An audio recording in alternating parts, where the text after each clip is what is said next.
welcome back to another video.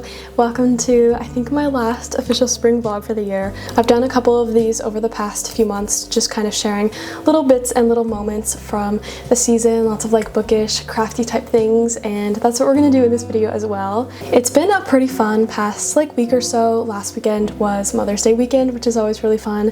Did a little bit of book shopping, went to our favorite bakery, and then I actually spent the beginning part of this week in Austin for a couple of days, which is also really nice. It's my last time going to Austin before moving, which is weird to think about, but I had a great time there. I also did a lot of book shopping then too, or honestly just like shopping in general. There's a lot of like bookstore and just like store browsing in this video. Also some journaling updates, a little book haul, and yeah, just like all the typical things. So I hope you enjoyed the video. We'll go ahead and get into it, starting with the little book shopping trip that I did for Mother's Day weekend.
Like I mentioned in the intro, I did spend the first part of this week in Austin for a couple of days, and my first day was Monday. I pretty much spent the entire morning in the Barnes & Noble there. I think this is my favorite Barnes & Noble that I've ever been to. There's something so grand and magical about it. It has two different stories with escalators, rolling ladders, a Starbucks cafe, and honestly just a really great selection of books. Every time I go, there are so many different titles that catch my eye and that I end up adding to my TBR. I also went pretty early in the morning around the time that they opened, and so there were these delicious smells kind of wafting in from the cafe, which really just added to the overall cozy experience that I had. I really took my time looking around at all the different books, also trying to pick my next read, which I was kind of struggling to pick on the plane ride over here, so I was looking for a little bit of inspiration as well. Also just looking to get some physical copies of books that I've been recently reading on my Kindle. And then once I finished browsing, I found a cozy little spot to just sit and read for a little bit, which was also so nice. A really lovely and relaxing start to the morning, I think. I can definitely see this Barnes & Noble being one of my go-to spots when we move here.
The next day was a little bit of a shopping day. I'm starting out at Half Price Books, and as of right now, this is the only Half Price Books that I've ever been to in Austin. I know there are a couple other ones. There are also maybe 2 kind of near where I live, and honestly they just don't compare to this Austin one. This specific location just has such a large selection. I feel like every time, well, the 2 times that I've been, they have a ton of signed and special editions, so many different copies of the same book, and just some really great deals in general. I also do love the ambiance of Half Price Books. I love the kind of light wood color of their shelves, the way they're organized.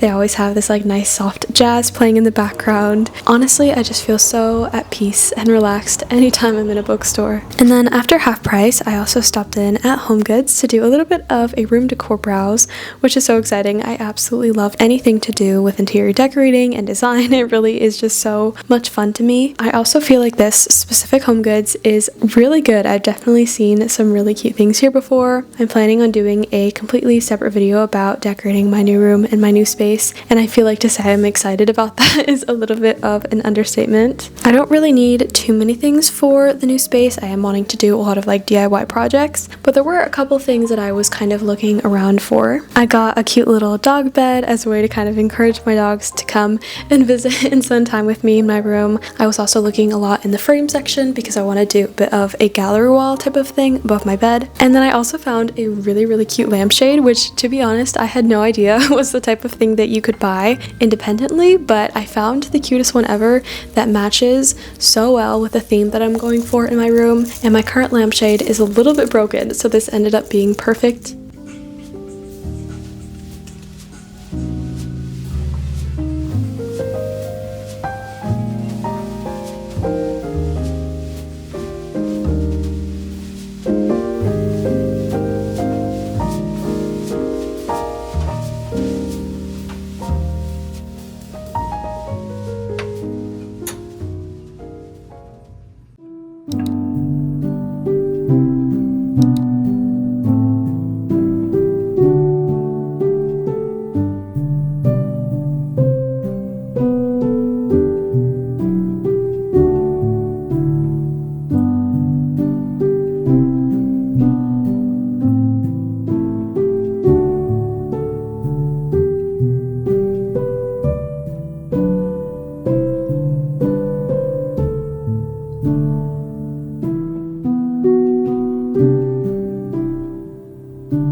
Now that I'm back home and settled in a little bit, it's time to update my journals. For some reason, I totally forgot to pack my journals on this trip, which I feel like is very unlike me. I'm very attached to my journals and I typically do bring them every time I go out of town, but it just totally slipped my mind this time around. By the time I got back, I did have a little bit of updating to do in both my reading journal and my bullet journal specifically, which was really nice to kind of just sit and unwind and relax and kind of just catch up on my journals. Starting out with updating my reading journals with I think maybe the last 2 books that I finished. I have shared this process with you guys many times before, so I won't get too much into it, but you can kind of see all the different spreads that I'm using in both of my journals. And then after that, I'm just going in and updating my bullet journal as well with my habit tracker, weekly spreads, monthly spreads, that sort of thing. The other journal that I had to update is my life journal, but stay tuned for it later on in the video because I'm going to do a little bit of like a life journal update, flip through, and just show you some of the spreads that I've been making recently.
kind of random, but I also ended up doing a little bit of a Michaels browse this week. Michaels is a craft store, but they also have a lot of different home decor options. At the time that I went, it was very much in that transition period between spring and summer decor. I absolutely love their spring decor. I feel like I always find some really cute cottagecore things, but I must say I also really like some of the summer decor that they had out. They had a lot of fruit related things, specifically like strawberries and watermelons, which I just think is so cute and fun. I didn't end up getting anything because I thought that was probably the responsible thing to do, but I was feeling very inspired. Like I said, I'm planning on doing a lot of DIY type projects and craft projects for my new room, and I always get so inspired when I go to a craft store, both seeing all the different decor pieces, but also just being surrounded by art supplies and craft supplies just puts me so much in the mood to create.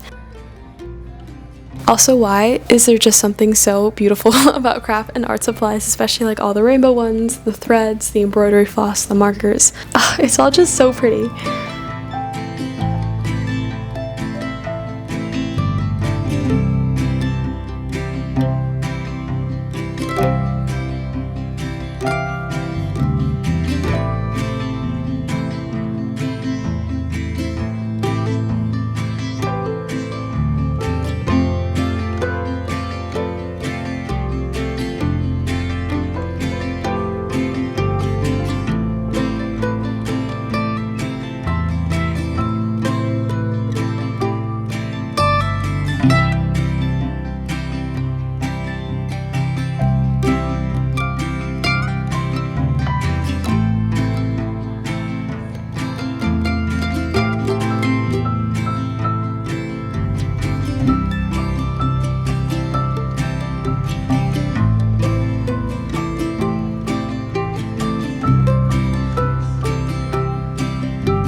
Thought we could do a little book haul because I got back from Austin yesterday, and I feel like just in general I've been doing a little bit of book shopping recently. I'm excited. This is a little bit of an accumulative book haul. I didn't really buy many books in April, maybe like one or two, and then these are kind of what I've been buying since Saturday, Mother's Day weekend, when I went to the bookstore then, and then obviously you guys saw that I went to Barnes & Noble and Half Price over the last few days. Let's get into it. I'm so excited. Okay, first up, we have The Resurrectionist by A. Ray Dunlap. I'm so excited to talk about this because I read this recently. It was not the last book that I finished, but the one before, and I have not heard anybody talk about this book, but it's so good. I had to pick this up. I read this on my Kindle because it is on Kindle Unlimited.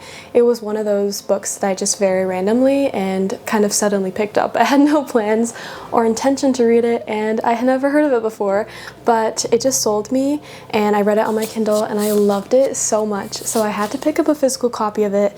This was technically in the mystery section, actually, and I think this is the first like official mystery book that I've read this year, which is kind of exciting. I think maybe it's been like a week since I finished it, and to be honest, I haven't stopped thinking about it. This may be maybe like a 4.5 star. I don't know if it's a full 5-star, but I just loved this book so much. This is one of those books that I feel like is a really great blend of a couple of different genres. For the most part, it is a historical fiction. This takes place in, I believe, 1828 in Edinburgh, which is actually an era of history that I'm very interested in. There's a bit of a true crime element to this as well, because it follows around the Burke and Hare serial killers case, which I guess is pretty well known, but I had actually never heard of it before.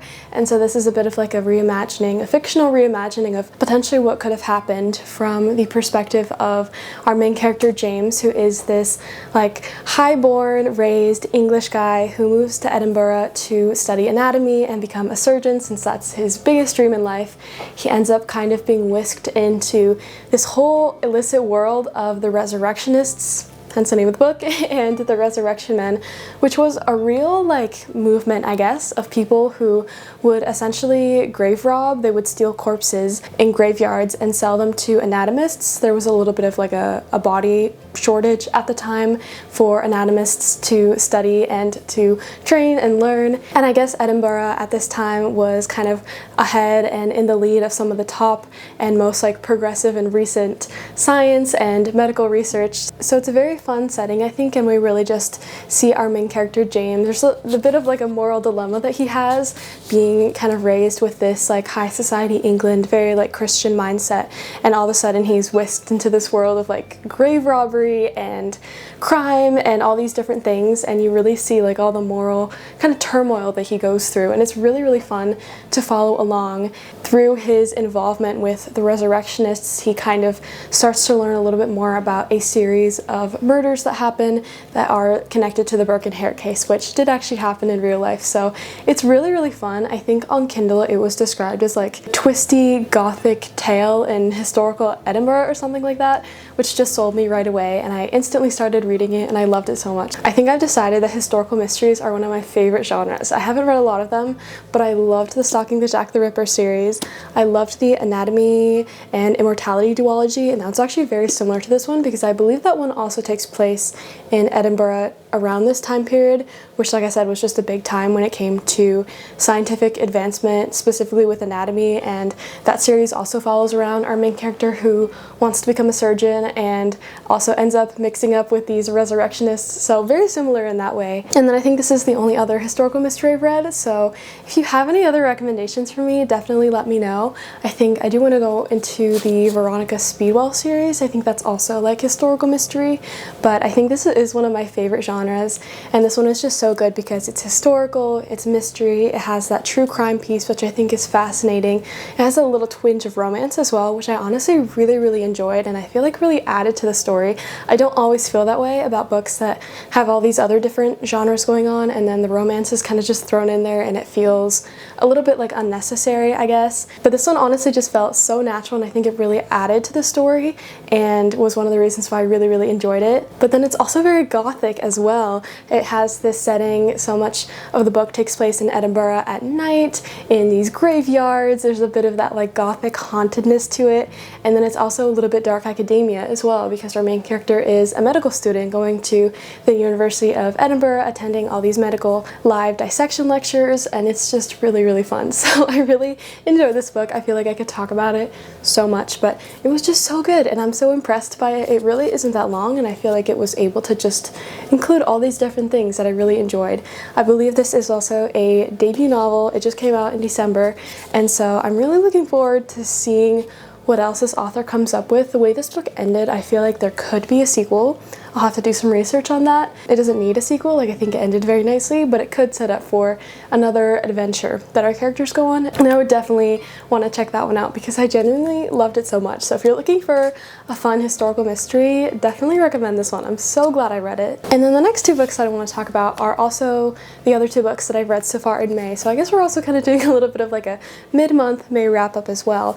But I have been getting into a new author, and that author is Adrienne Young, who I think is known for a lot of her different books. She has a couple different ones. I think her Fable young adult fantasy series, and then her adult fiction books. I think the most well-known one being The Unmaking of June Farrow. This month I read Spells for Forgetting. I found a really great deal for this at my local indie bookstore, had to pick it up, and then A Sea of Unspoken Things. My library hold suddenly came in for this one, so I read it recently, and then I also picked up the physical copy of it at Barnes & Noble, finished it yesterday on the plane, and so I do kind of want to talk a little bit about these. First things first, let's appreciate how beautiful these covers are, especially together. Like, I think they look so pretty on the shelf. I think Adrienne Young, at least her adult books, are kind of known for being a little bit of a blend of genres. So they're mainly fiction, they're in the fiction section, but they also have a little twinge of magical realism, fantasy, a little sprinkle of romance, a little bit of mystery,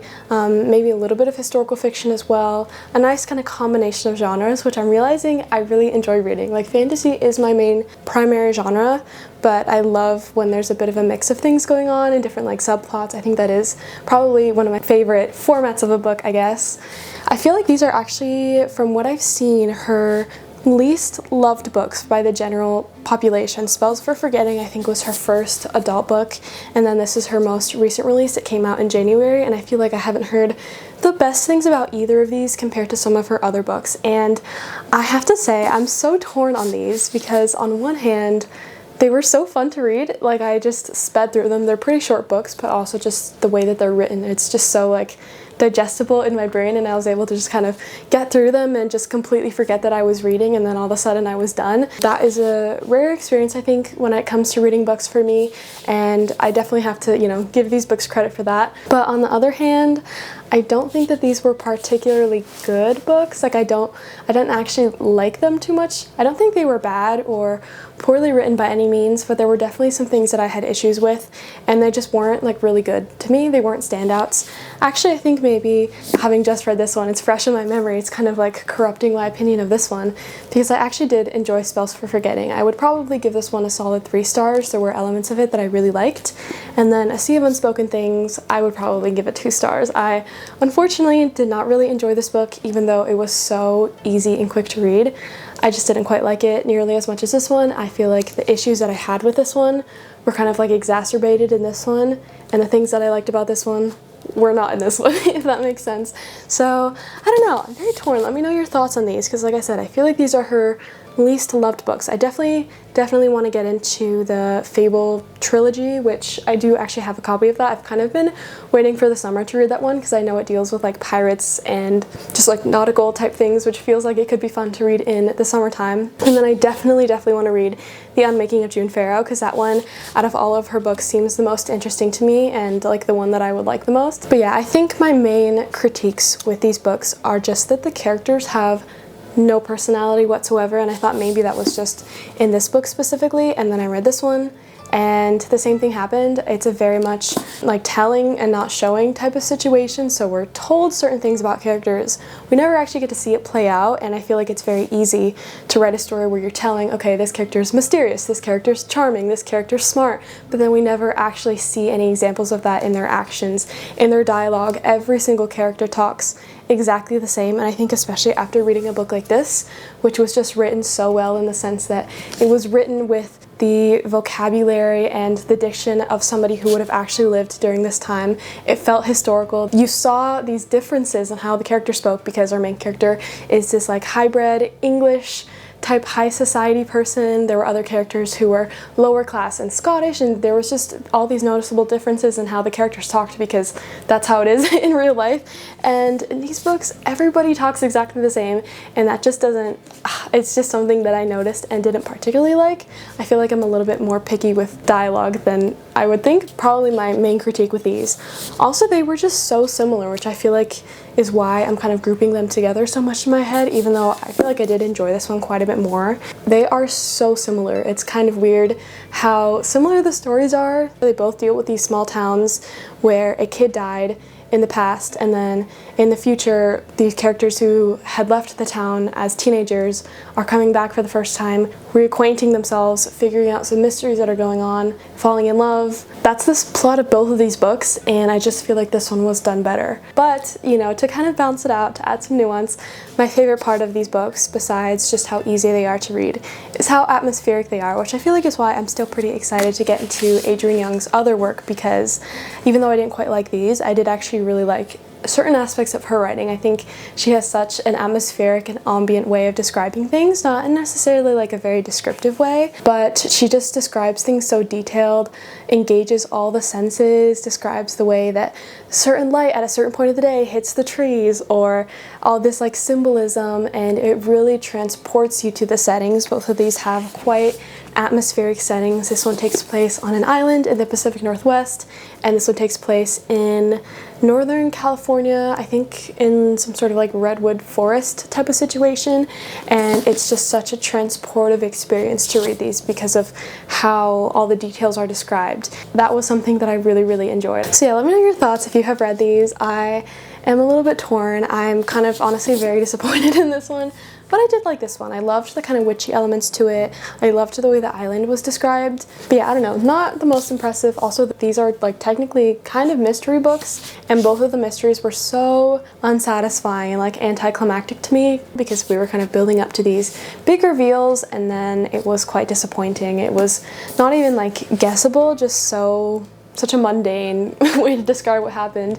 and it just was a bit of a letdown. But I don't know, let me know your thoughts. I'm intrigued. I feel like I probably need to process these a little bit more, but yeah, those are the two other books that I have read so far this month. Okay, and then the last books that I want to talk about in this book haul, which also kind of very smoothly brings me into my little like reading update slash current read. I want to talk about the Little Thieves trilogy by Margaret Owen, which I've touched on a little bit since I started this a couple of weeks ago. I started the first one and I've been obsessed. This series is so good. I don't think either of the first two are a full 5 stars for me, maybe like a 4.5, 4.75 type of situation because they were both so good and I loved them so much. But I don't know, we'll have to see. Maybe that will change after I like think on them a little bit more, but at the very least these are very solid, such a good YA fantasy series. So funny, but also so like tender and a lot of emotional depth as well, and I'm obsessed. I've been on a little bit of a journey to acquire all 3 copies of these. This is a now completed trilogy. The third one just came out, I think in like March maybe, and I was fully prepared to like take my time collecting these editions, but I've actually found all 3 of them. So basically the third one, like I said, is a new release, and when books are first released, they are released in hardcover a lot of the time. I think it's usually maybe about a year or so before the books are released in the paperback version, and I'm very petty. I like all my books to match like format wise. It's just one of my things. I have trouble compromising with that. So I knew that to buy this third one, because it is a new release, the hold on the library is months and months, I would have to buy the hardcover version, and if that was the case, I really wanted to have the whole matching hardcover set, which is a little bit difficult because the first 2 have been out for a little while now, so they are now traditionally published in paperback. The hardcover ones are not as easy to acquire anymore. I did read these on my Kindle, by the way. The first 2 books in the series are on Kindle Unlimited, but I did actually end up finding the hardcovers for the first 2, which is so exciting. Both of them at my favorite local independent bookstore. There's 2 different locations, and I went to one of them a couple of weeks ago and found the hardcover of the second one. I had kind of remembered that they had some overstock of the hardcover of this one, and I went to the bookstore after finishing the first one, kind of hoping that they would still have a couple copies left, and they had one. They had 1 copy left of the hardcover, and I grabbed it, and I'm so happy about that. And then on Saturday, when I went to the other location of the bookstore, I found 2 more used editions of the other 2 books in the series. So the third one, this is a new release, but I actually found a used version of it for half the price, which is a steal, and it's in perfect condition. And then I also found a used hardcover of the first one, also for a really great price. It was $7, which I just think is such a good deal, and I'm so excited. So we now have the completed hardcover set, which is just so exciting. I read the second one, Painted Devils, right after I finished the first one, Little Thieves, and after reading Painted Devils, it was just, this is a little bit of like a, not like crazy, I don't want to, you know, scare anyone away. There's a decent amount of emotions going on throughout the book, so after reading the second one, I really just wanted to kind of sit with it for a little bit, process it a little bit, and then also kind of build up some anticipation before I went into the third one, so I'd be really excited about it. So I took a little break, and then last night, like I said, I finished A Sea of Unspoken Things on the plane, so last night it was time to start a new book, and of course I had to start Holy Terrors. I was honestly just waiting to get home to start this, and I was so excited. And yeah, I have started this. I can't talk about it because I'm 12 pages in, so I really can't say much, but I have a feeling that this is going to be so good. Potentially a 5 stars. I don't know, but it's very promising. I'm so happy to be back in this world. This is such a genius series. I think it's one of those series that just does so many different things so well. The humor, the emotional depth, the characters, the plot, the way things are kind of tied together, and it's just also just so funny. Like, it's just so wittily written. That's the best way I can describe it, which I feel like is not the normal, like typical books that I tend to read. Don't tend to be this clever and funny, and it's really refreshing to read that. Margaret Owen is so funny. So if you're looking for a little bit of like humor in a kind of like witty, clever, sarcastic way, then I would also recommend this series, but also just with like the sweetest characters who are so relatable, not necessarily in their experiences, at least for me. Like our main character Vanya has been through so many things, and it's not necessarily that I relate to her in that way. It's just the way that the author describes these emotions and these just like human experiences in such like a compassionate and universal way. It's really touching to read about, I think, and a little bit emotional at times as well. So just such a well-rounded series.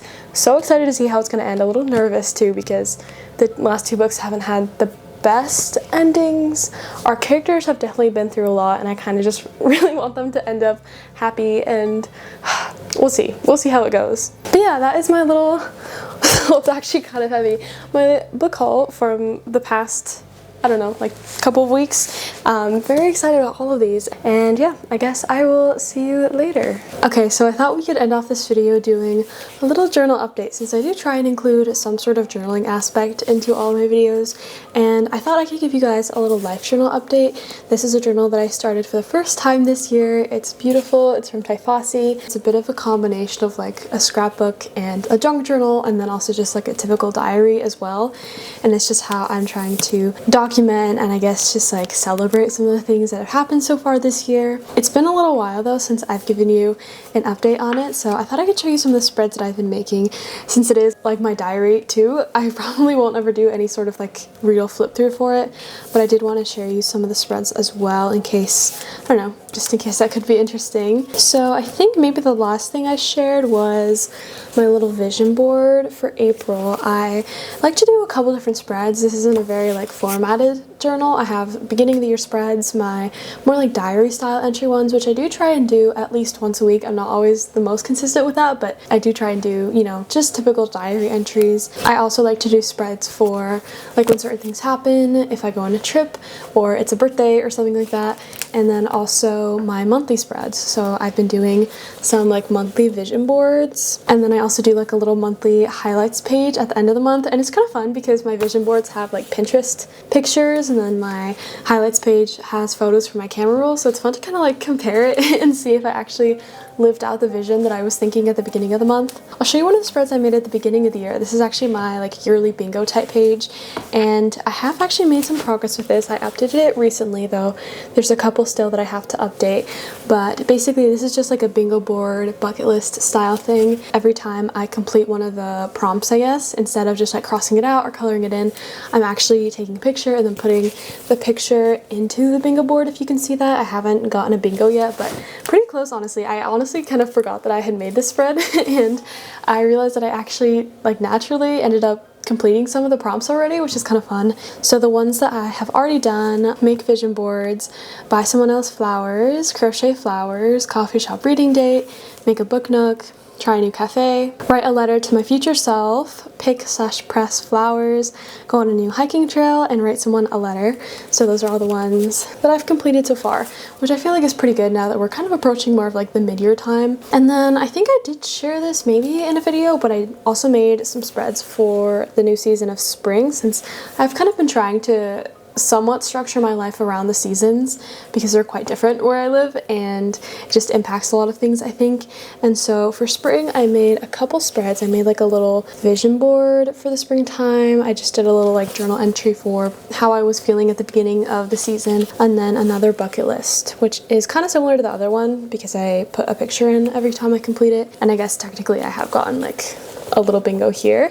But still a couple more that I'm hoping I can get done before spring like officially ends. And then I just gave myself some empty pages here to do a little bit of like a reflection when we actually transition into summer. I want to journal out my thoughts, maybe add some photos, that sort of thing. I also made this spread recently, and I really love how this turned out. I love the concept of it, and I guess like the mindset behind it. This is a How Lucky Am I To spread. I love how colorful it is, but yeah, it's just like random little prompts like, how lucky am I to have time to do things that fulfill me? How lucky am I to have people that believe in me? How lucky am I to be alive?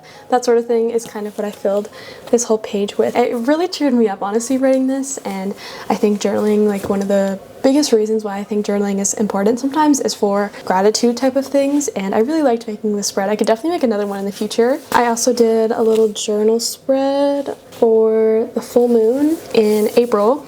I didn't get around to doing one for the full moon that was last week because I was in Austin and I forgot to bring my journal, but I definitely want to do that the next full moon. And then here is my March review page. Some of the highlights: went to Austin maybe 1 or 2 times. More Austin pictures. We had one of our like puppy friends come over. Lunch outings, St. Patrick's Day, just like cozy nights, reading, just like cozy. March was very cozy and I really liked that.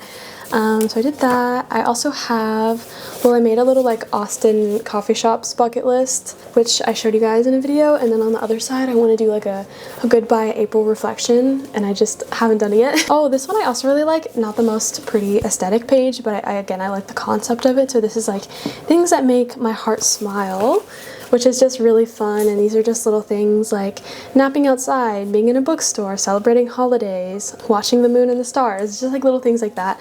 And that also, I really also love that spread. Here is my April review page. I'm really happy with how this one turned out. So this is my little April highlights page. This one was fun because I actually made it as I was hanging out in a coffee shop with my friend, and we did some journaling together, which was really nice. So yeah, April was a really good month, honestly. Have visiting the Arboretum, lots of pancakes, picnic at the park, picking flowers, lots of Austin trips, Easter. It was just a really fun month, so I really like that I got to kind of document it. And then the last spread that I've made recently and been working on is my little May spread. So I did like just a normal vision board kind of with all these different pictures. I really like these pictures. I have like packing, moving things, matcha dates with friends, crochet, picking flowers, nature journaling, and stretching. That's kind of what I wanted to focus on in May. And then on the flip side of this little Dutch door is like a little journal entry, which I won't show you in detail, but that's kind of what I do. I do like the idea of like at the beginning of a new month, kind of journaling out my thoughts for how I'm feeling and also reflecting on the previous month. So that's kind of what I did there, and that's it. Next is just a blank page. I think I'm like over halfway with this journal so far. I don't know how long it's going to last me, but I've just been having a lot of fun with my life journal. And then before we like fully end off this video, I'll give you a final little reading update. I've been reading Holy Terrors and I've made it to page 106. Not super far, but like decently enough into the story. And of course I'm loving this so much so far. The things that are happening aren't necessarily making me happy. Some of the characters have some conflict that needs to be resolved, and it's just a little hard to read at times. But I love this series so much. I'm happy to be back in this world. I think I'm going to absolutely love this. I'm really, really excited to continue it. That's just my little reading update, is that I have made a little bit of progress with this. I also kind of randomly started a book on my Kindle called The Book of Doors, which I feel like I've seen a little bit about, and I don't know if I'm gonna like continue that one or commit to it, but sometimes I like to have multiple books going at the same time. So I did also start that one, and I was really enjoying the maybe like one chapter that I read. That is pretty much it for my little reading update, journal update, and I think that is where I'm gonna end off this video as well. The next couple weeks will probably be very crazy with like moving type stuff, but I'm gonna try and like plan things so that I can still hopefully get a video up every week. I think I've now decided to make my official uploading day on Sunday, so I'm gonna try and stick to that for this summer.